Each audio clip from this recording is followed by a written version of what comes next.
very important to ask the right questions of education evaluations in order to make good evidence-based policies with them. There are 4 general questions, only one of which is what works.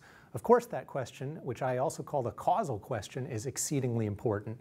It's important to ask whether an education intervention has a causal impact rather than a mere correlation with student learning.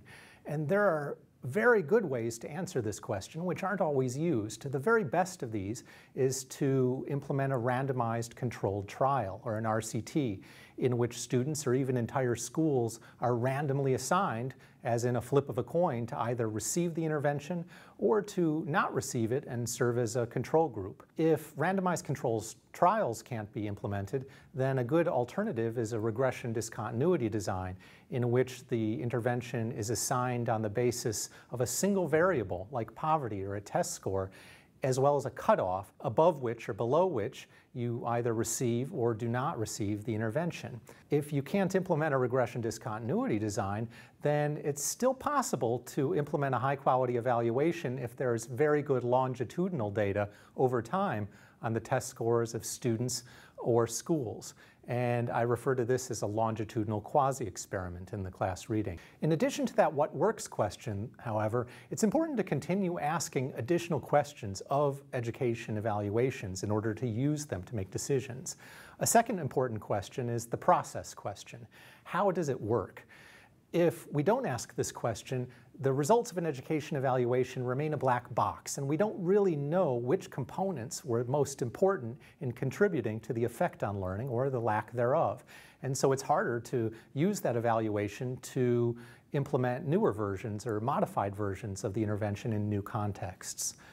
The third question is called the cost question. Is it worthwhile? We would never just look at effectiveness when buying a car, and nor should we when we're purchasing an education intervention.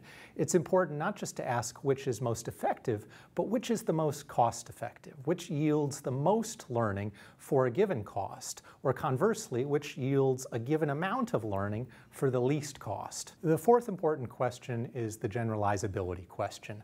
Will it work for me?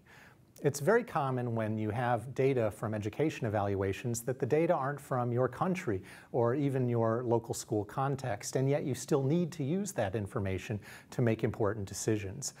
To do so, the class notes provide more detail, but fundamentally you can begin by asking how similar the contexts are, how similar the interventions are, and how similar the students are between the education evaluations that you're examining and your own local context.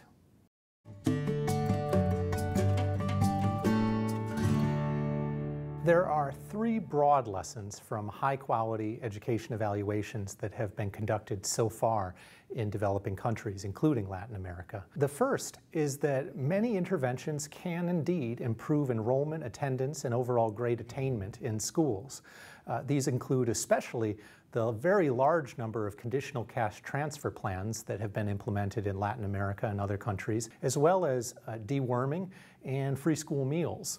While these interventions are very effective at increasing enrollment and attainment, they have much more mixed effects on student learning, and this remains an important topic for research. It does suggest an important complementary role for schools and classrooms in improving learning once students have been induced to attend and enroll. The second broad lesson is that resources alone, like laptops and textbooks, do not seem to have important effects on improving student learning.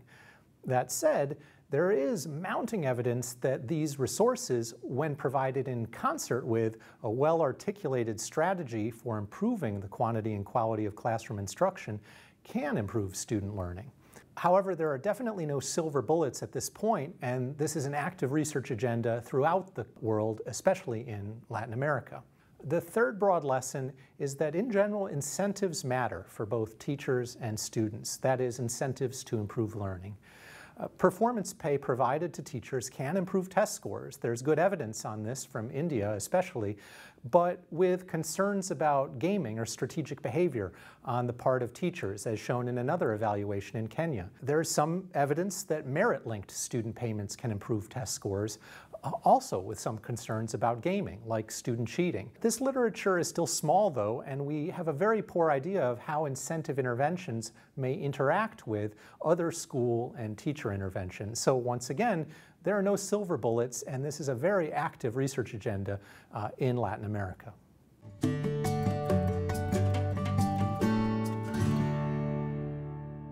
Despite these broad lessons, I will conclude with some important caveats for Latin American policymakers who are considering using these high-quality evaluations to make decisions in their own contexts. To date, most randomized controlled trials and even other high-quality studies have been conducted in South Asia and Africa, although the Latin American literature is growing quite rapidly. This is a concern because, in general, education evaluations conducted in relatively poorer contexts tend to show relatively larger effects on student learning. This may have important implications for middle-income Latin America. A second important caveat is that most of these high-quality evaluations have studied interventions that are conducted on a very small scale, even a pilot scale, and are implemented by non-governmental organizations or researchers rather than a government at a large scale. There are really two important implications for researchers and for policymakers. For researchers, it implies that the job is definitely not done. We need more and better high-quality evaluations, in particular Latin American contexts, that can inform local policy.